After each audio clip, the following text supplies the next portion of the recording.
morning, everyone. Hello, I'm there. Good. Can you hear me? Yes. Knowing that there are people out there in iPad land, as well as the people in the room, and what a joy to be together with God's people on this Sunday morning. What a joy it is to be with everyone after the COVID lockdown, right? I tell you, the school I'm involved in, attendance is probably better than it's ever been. People are just glad to be back. And we're glad to be back in the room here. But isn't it good the way that God sustained and kept spirits up during the time we are apart? I'm going to preach from the book of Job. I don't know when I preached from the book of Job, but I felt moved. Why don't you look at the book of Job and see what it has to say to today's world? I was wondering, who is it for? Some of you may be saying, poor Bob, why is he preaching from the book of Job? What's he going through? Well, that's not the point. You know, I just felt like maybe there's someone who's going through something they just cannot understand. And they're saying even, why, God, why? Or, God, where are you when I need you? Where are my answers to prayer? Or it may not be you, and even more painful, someone you love very much is going through something that just doesn't make sense. And they're thinking, where is God? And the book of Job is there for us in those times. The book of Job is there for you today. And the thing that I've learned, I've studied the book of Job, and probably the Lord had me study the book of Job because he knew I needed it. I probably preach to myself more than anyone else in the room. I really do. And I do listen most of the time. Sometimes it hurts a little bit as you're preparing. You say, ouch, Lord, I didn't mean to go there. But you know what I'm saying? And I think what God is helping me to understand, I don't always have the answer. Nor should I try to always give an answer. But maybe just listen and be there. And understand and have compassion. So let's look at the end of the story before we start walking through the book of Job. Job 42, 1 through 6. And do we have that there yet? Yep. I mean, we're going to have a few scriptures and we'll get through as many as we can in the time. But I won't keep you here till 3 this afternoon. I'll stop when it's appropriate time. There's just so much in the book of Job we could go forever. Then Job replied to the Lord. You got that? Okay. I know that you can do all things. No purpose of yours can be thwarted. This is where he came to after all the suffering and after all the questions, and he came to the level of understanding that he could have. Job 42, 1 through 6. You ask, who is this that obscures my plans without knowledge? Surely, Job speaking about himself, I spoke of things I did not understand, things too wonderful for me to know. You said, listen now, and I will speak. I will question you, and you will answer me. My eyes have heard of you, but now my eyes have seen you, Job says. Therefore I despise myself and repent in dust and ashes. Poor old Job, he came and God had said, you're righteous. I'm not blaming you even for questioning me, and he'd gone through so much. But here's where Job learned some things. He said, first of all, God does all things, and I can't understand it. To come to the place where we realize we don't understand it, nor will we ever understand everything, but we know God does, and we can trust him in it. And we also know that God has a plan and a purpose, and he will accomplish that plan and purpose, regardless of how it looks to us. And we need to leave it to God, Job says. You know, I've got to trust you that even when I don't see how it's working out, you do. And I can trust you. And then in verse 4, he said, you know, God, I learned one thing. You said, you're the one asking the questions, not me. You speak and I answer. Before, when I was wrong, I was asking and saying, God, why don't you answer? But he said, I've come to the place where I realize God is the one who asks the questions, and I'll answer accordingly. And then after all this suffering, the interesting thing I find is you go through the whole book of Job, and we get a background picture of why it happened, But Job was never told that story. This was way afterward that we can find out why did this happen. Job never did know why. But he did know one thing in verse 5.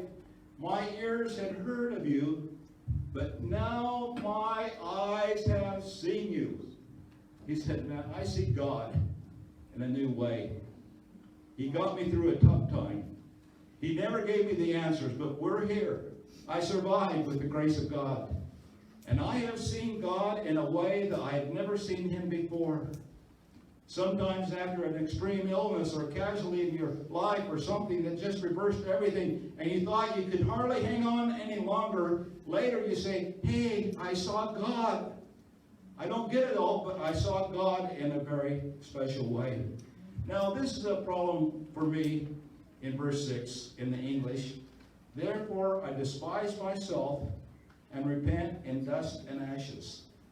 I thought, Job, you did pretty well. You're being a bit hard on yourself. And now you say you despise yourself. And other versions have it perhaps differently. But despise in the Hebrew simply meant I refuse myself. I refuse my understanding. I see how it seems to me, but I refuse to have that control me. Or I reject what I had thought was right in my human understanding and realize there's a higher understanding. So I said, I am rejecting that which seemed to make sense to me, and I repent, I turn direction in dust and ashes, which was the public way of saying, I need to say I did something wrong. He didn't do great sin in our eyes, but what he did realize is I kept asking, why can't I make sense of this in my mind? And now I realize I need to turn to him. Well, we go through and see this story as it unfolds. It's not the point that we only read the book of Job when it's going through a hard time. The book of Job is a beautiful, beautiful piece of literature. Victor Hugo, who's probably not a preacher very often, he said the book of Job is perhaps the greatest masterpiece of all human literature. That's pretty strong. But he said if you look at it, the beautiful way the story unfolds and God comes in, the people come in, and all these theodicy, that theodicy means the study of God and suffering and how does that fit together. He said this is the most beautiful piece of literature you may ever read. Philip Schaff, the great historian, a church historian, said this: the book of Job rises like a pyramid in the history of literature, without a predecessor and without a rival. It's literature itself. It's a beautiful thing to read, but if you do read it for literature, you might find it has something to say to you as well. He stood in such a terrible time, so it's beautiful literature, but a terrible life experience it describes. A beautiful book, but what a thing to go through. Here he went through. First his friends came and they were quiet for 7 days, which they should have been. But then they started giving bad advice. I don't know if you've ever gotten bad advice from friends who've never been through what you're going through and you just think, go away. Or maybe you put something on Facebook and all these spiritual little platitudes start coming back at you and say, man, I'm never going on Facebook again. I opened up myself and I get all these people who think they're more pious and they got the answer. Well, Job didn't have Facebook, but he had 3 friends who came and sat with him for 7 days, and it's kind of like they were Facebook predecessors. They just gave all this bad advice to him that didn't make sense to God nor to Job.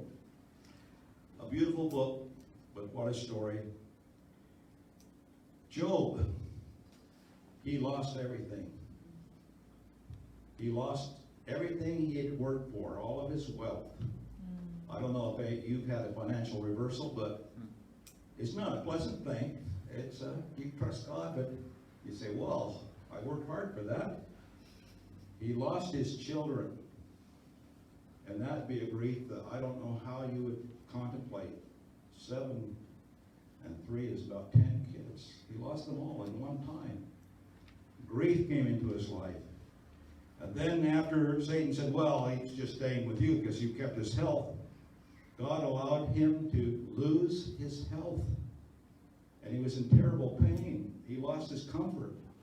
No one could suffer more physically than Job did. And I don't know about you, but that's not a good day in anyone's book. When you've lost everything you own, you've lost your children, you've lost your health, and you can't do the things anymore that you used to do. Job was going through an experience that few of us want to go through, but he did. Who was Job? He was, history believes, an Edomite king. Remember, the Edomites were Esau's descendants. They weren't part of the Jewish clan. They were the other people. And they were not the people of God in the way that they were the ones to preserve the message. But a lot of Edomites believed in God as well. We also find that Job was a Edomite king, but he was also an Edomite priest. We know that because it said when his kids went out to a party, he didn't think they'd do anything wrong, but just in case, he would sacrifice so that their sins would be covered. And only a priest could do that. Now, I don't know if you remember where Jesus was called a priest in the order of Melchizedek. Melchizedek was not a priest in the line of Levi, as I understand it. But he was a priest who was not appointed a priest, but he served God. And God said, well, why don't you represent your people to me? And he was a priest without coming through the line of Levi. So there were these godly people who weren't Jews even back then. That excites me to know that there's always been a people of God who is not Jewish, even in the Old Testament. God reached out to the whole world, to whomever would respond from the beginning of time. Some have said, well, the Jews were saved in the Old Testament. Now we can be saved in the New Testament. But God's always had an open heart to whomever would come unto him and call upon him. And so here he was, and he and his family were that kind of people. Learn 4 principles from the book of Job. There was a deep reason for his suffering, known to God and the spiritual forces. But Job never did know why. He died never knowing why. He saw how God turned things around. And so our job is not to understand why, but understand that we hold steady in the midst of the storm. And maybe our holding steady is not only witnessing to those around us, but to all the heavenly hosts, that there are those who will stay true to God, whatever the cost. There are those who will never turn their back on God. And here he was, a witness even to Satan and all the demons. There are people who will never give in, and they'll always be true to God no matter what comes into their life. What a heritage.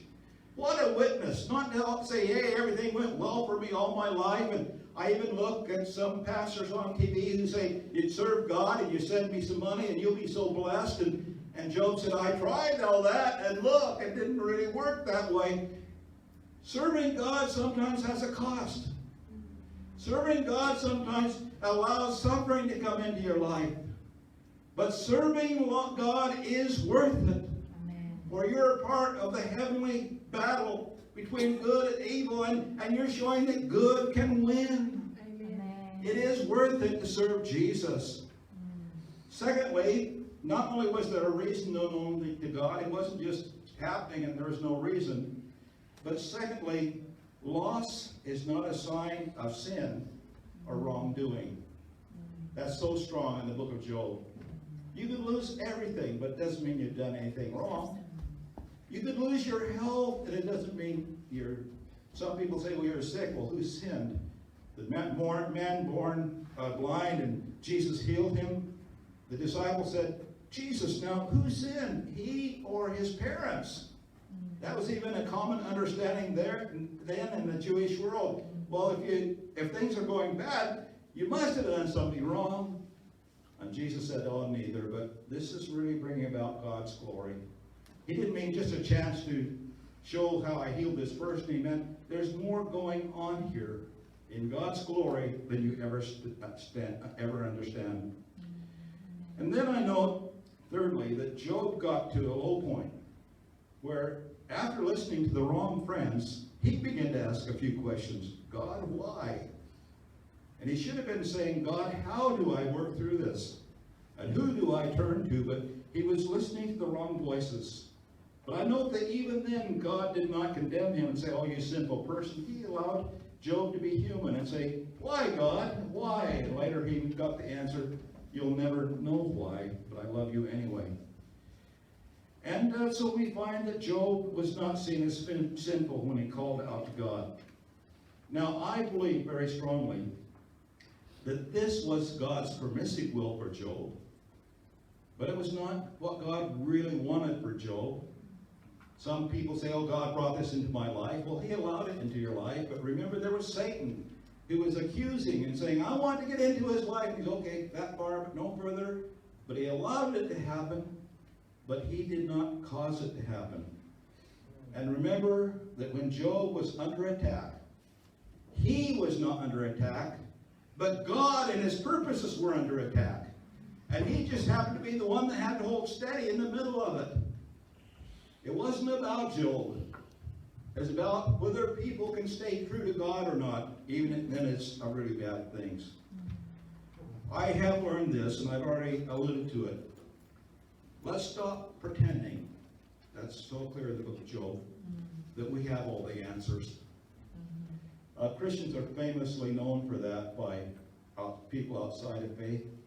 They think, oh, those people think they have all the answers. And sometimes, because we think we're supposed to have all the answers, we jump in with an answer, pretending we know all the answers. And Job's saying, no, don't do that. You don't have all the answers. Just admit it. Say, I don't understand it, but I still trust God in it. I don't know. Those are the sweetest words to God when we say, I just don't know.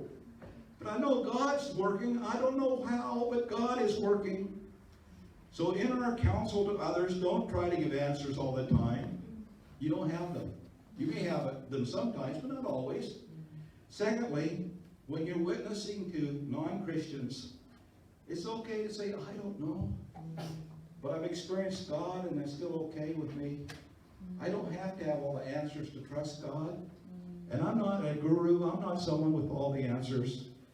And then, in our own personal dilemmas, let's stop pretending that I get it when I'm going through a tough time. I don't. You know what I'm saying?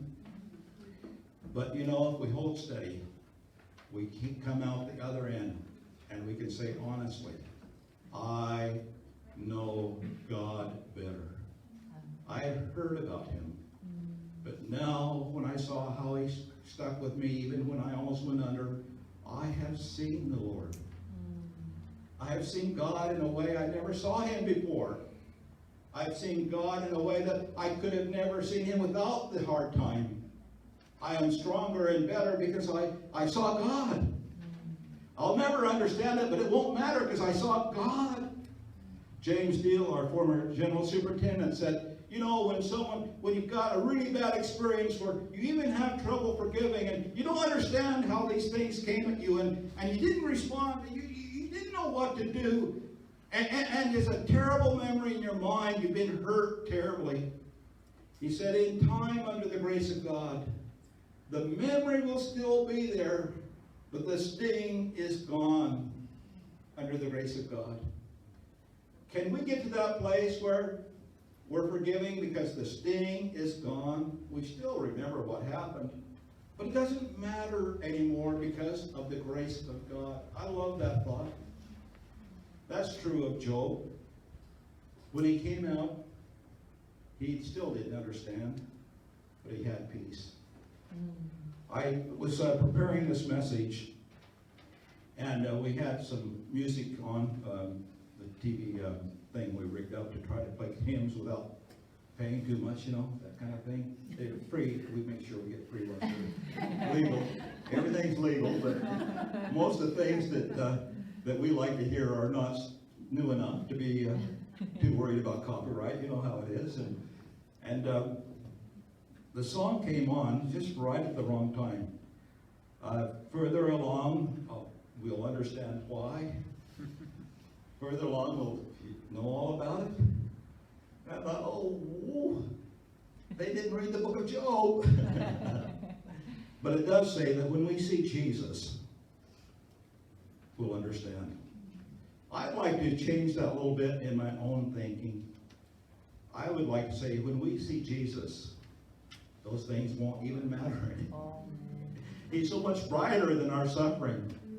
And we'll see him again on the cross suffering for us. And we'll say, what was that I went through? Nothing compared to what Jesus did for me. To be in the presence of God, the brightness of Jesus will make it so that nothing else seems significant anymore. There are some things that happen in my life and your life that we'll never understand. But we will understand it's worth it to see Jesus and not worry about it anymore. Oh, what a liberation that will be. But Job is saying even now, after suffering, you can see Jesus in a new way where it doesn't matter anymore. Because you come to a new level of grace in God that would never have been possible without the suffering that he's allowed to come to you. There's different kinds of suffering. Oh, poor old Job, he had sores and all that thing. But even emotional suffering, or suffering from the hurts of others, time comes when God can use it.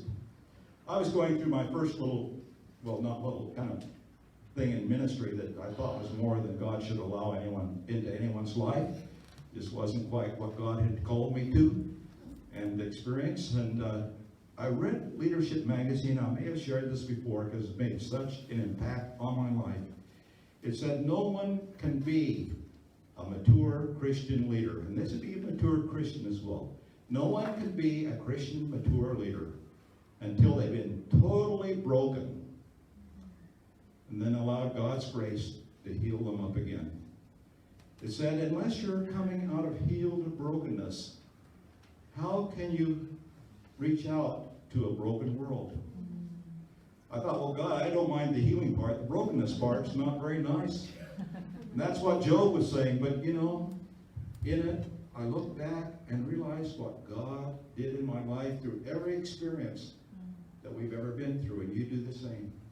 Oh, Job, thank you for being there, and thank you for holding steady. Now, Job, he not only had human suffering, physical, but the emotional suffering. He had his friends who said, well, you know, you must not be. Let's go to one of the scriptures, Job 4:2-8. You got that? Eliphaz, his friend, said, you're a king and you're an advisor and you fall apart now? What kind of leader are you? You know, you've been strong for everyone else. Now you're getting all weak on us. And Job 4:2-8, if someone ventures to work with you, will you be impatient? But who can keep from speaking? Think how you have instructed many and how you have strengthened feeble hands. And your words have supported those who have stumbled. You have strengthened faltering knees. But now trouble comes to you. And you are discouraged. It strikes you. And you are dismayed. Should not your piety be your confidence and your blameless ways your hope? You're saying if you're so good, you wouldn't be feeling this. And then verse 7 is the real sting where it's almost sarcastic. Consider now, who being innocent has ever perished? Where were the upright ever destroyed? As I have observed, those who plow evil and those who sow it, those who sow truly the trouble reap it. Something like that. Okay. You sowed something and you're reaping what you sowed. You know that you reap what you sow. Okay, sometimes, but it's not always true. He didn't sow anything, and he's reaping a pretty heavy harvest. And then I like this part in verse 4:12-17. And we won't have to read the whole words. You can see them there. But he said, you know, a word was secretly spoken in my heart. And in other words, he was saying it was God. There was a spirit that came through, and he told me that there's something wrong with you. Oh, don't you love it when people have a weak spiritual argument and then they end it with, and God told me? You know, that's a real fallacy in the church today. Someone who wants their way in the church said, well, God told me. One person who was wanting things that I knew was somewhat carnal even. I said, well, God didn't tell me how we're going to work with this. God told me. That's 4,000 years ago. And he was wrong. God didn't tell him. He just wanted to back him for what his prejudice was. Then to say, you've sinned, or this wouldn't have happened. And then we go to Job 5, 3-4. I myself have seen a fool taking root, but suddenly his house was cursed. His children are far away from safety, crushed in the court without a defender. Oh, I've seen you're a fool. Now, here he said, one friend called him a sinner. The next friend called him a fool. His wife said, what are you up to? Just curse God and die. And there's a way out of this, it's all your fault for hanging in there. And here his friends, quote unquote, they didn't make him feel very good about himself. And then when his wife said, hey, you don't have to put up with this, just curse God and you die, and then there's no more of this. And he said, you speak like a foolish woman. You notice he didn't say you are a foolish woman, because he was married. And that's not a good thing to say at all. If he would have said you're a foolish woman, the sores on his skin would have seemed light compared to what he's got there to her. But he said you're speaking like someone who doesn't really know what you're talking about. He said to his wife, I've got to hang in there. I have no more choice. Then can we go to Job 11, 10-12. I'm moving a little fast. Job 11, 10-12, where he says, if he comes along and confines you in prison and convenes a court, who can oppose him? Surely, now this is the part that really hurts. Surely he recognizes deceivers, and when he sees evil, does he not take note? But the witless can no more become wise than a wild donkey colt can be born human. What he's saying is your nature is pretty rotten. And you're a deceiver, and God can see it, and you've been pretending to be this king and this wise person, and God has seen through it, and now you're getting all the fruit of that kind of hypocrisy. And so I would feel really bad if my friend called me a deceiver, and that in my heart I'm really not what I'm appearing to be. And I don't, maybe you like that. I'm really not. I don't like that. Then Job 11, 13-18 was the last piece of advice we'll look at, where his friend said, if you devote your heart to him and stretch out your hand to him, if you put away sin that is in your hand and allow no evil to dwell in your tent, then free of fault you will lift up your face and you will stand firm and without fear. You will surely forget your trouble, recalling its own water gone by. Life will be brighter than the noonday, and darkness will become like morning. You will be secure because there is hope. You will look about you and take your rest in safety. And I think he was just trying to encourage him. We'll just turn to God and, everything's going to be okay. And there are some times when things aren't okay, that the worst thing you need to hear is people don't need to tell you that it will be okay, because maybe it won't be okay for a while. And he was giving him such advice. But then there's a serious conversations between them and Job and God and them. And then he comes to our text. I know that you can do all things, God. I know I shouldn't be questioning you because I'm only human. I'll never get it all. I know that I spoke of things I don't understand, and even with my pure heart, I talked about things and they weren't totally spot on because I'm not God. But you know what, God? I'm listening to you now. And you're the one asking the questions, and I'm answering. You know what, God? I have really seen you. Isn't that a beautiful testimony? God, I've really seen you. There's a story that comes from way back in 300 AD, 320. And there were the Roman emperors who had their armies, and there were some Christians who were in the army. There was nothing wrong with that. We serve in our nation's army. But there was a new ruler that came, and he said, no more Christians are to serve in the imperial court. Everyone who serves me, and that included the army, must come out tomorrow morning and offer sacrifices to the God of this area. If they don't, they'll lose their job, and they will be punished. They will be actually tortured. Well, one of the sentries, there was this very honored guard that was watching over the Black Sea, a very important place. And they had been going for decades. They were known. They had a special uniform with brass and beauty, but they were the strongest contingent in the army. And one of the people went to see the commander and he said, "Captain, we've got a problem, you know, because we have 40 Christians in this unit. And none of us are going to offer to the sacrifice tomorrow. We will not participate." And the captain said, "You've got to, you know, Caesar, you've got to, because he means what he says. Please recant, at least pretend to sacrifice." The Christian said, "I can't, and we can't." So the next morning said, "Okay, men, today we will sacrifice to the gods." And everyone went forward to sacrifice except for 40 men. And they stood there. And the captain came back and said, "Don't you remember what I told you? You will be stripped of your rank. You will be punished. You will be tortured. You may die. Sacrifice to the gods." And the Christian spokesman for those 40 said, "We would rather face you than face God if we don't hold true to him. We will not sacrifice to the gods." Now, why did that happen in their lives where they came to that point of having to surrender their lives? I don't know.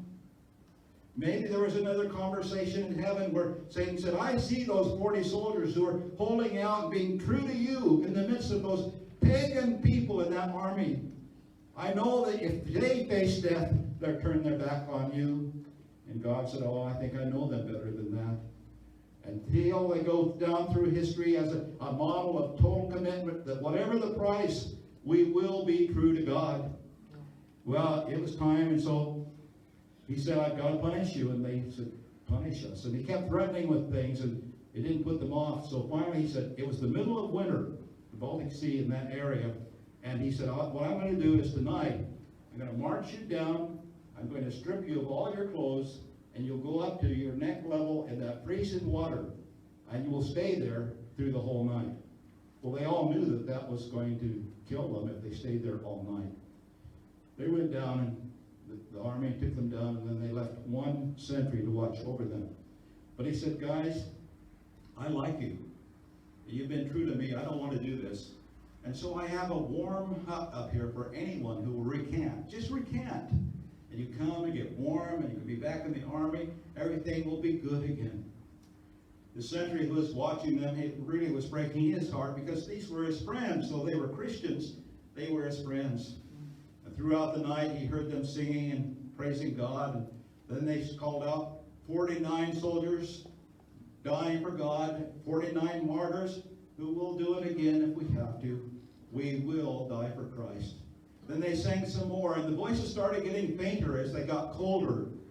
And then they cried out again, 40 soldiers for the Lord, we will not recant. And then suddenly he heard the voice, 39 soldiers for the Lord, we will not recant. And he saw a person who finally gave up. He was freezing. And he came up and he thought, it's not worth it. And he ran to that warm house. And this man who had been watching them was disappointed. He thought Christians would die for anything to serve God. He thought, you know what? Their witness has been strong. They've talked to me about Jesus. I believe in what they say. So he tore off his uniform and said, here, I won't need this anymore. And 40 people went in, and 40 people will die martyrs. Have my uniform because it's yours. You've chosen a life that I did not choose. The sentry went out there, and he stayed, and he froze to death along with all the others, and they pulled their bodies out of the lake. That's a terrible story. But it helps me understand, I don't know why. But the victory story is, whatever the cost, they would never turn their back on God. And sometimes we're tempted to say, God, why? Or God, don't you care? Or God, aren't you there anymore? Or God, my friends don't get it, and they're saying such hurtful things to me. God, it's really a tough time. Why? He says, you'll never know why. But there is a higher purpose. There's a war going on in the heavenlies, and you're part of it. You've chosen to be part of my army. And you take the good and you take the bad, but you're mine. And you're going to see me, and then in heaven you're going to see me in a way you cannot imagine. Just hold steady for me. Well, folks, it's a heavy book in a way, I know, but I find it a victorious message. I hope you do. I hope you don't walk out of this room feeling really down, thinking, hey, that's pretty bad, I'll never know why. But I want you to keep your eyes upon, but he saw God. And that's all that really mattered. Whatever you're facing today, or whatever your friends are facing today, let's just see God. Say, God, I'm not going to ask you why. I'm just going to say thank you for being my Savior and Lord. Thank you for the privilege of standing with you and suffering with you. Thank you, God, the tests come along that will see if I'm really meaning what I say, that when I say, I will follow Jesus. No turning back, no turning back. I have decided to follow Jesus. No turning back. Though no one join me, no turning back. No turning back. God bless you. Thank you again for having Sue and I this morning. We love being among you. And we're actually among you now. And also, I see a number of people logged into Facebook. Hello, everyone, and thank you. And God bless you. And may you have a wonderful week.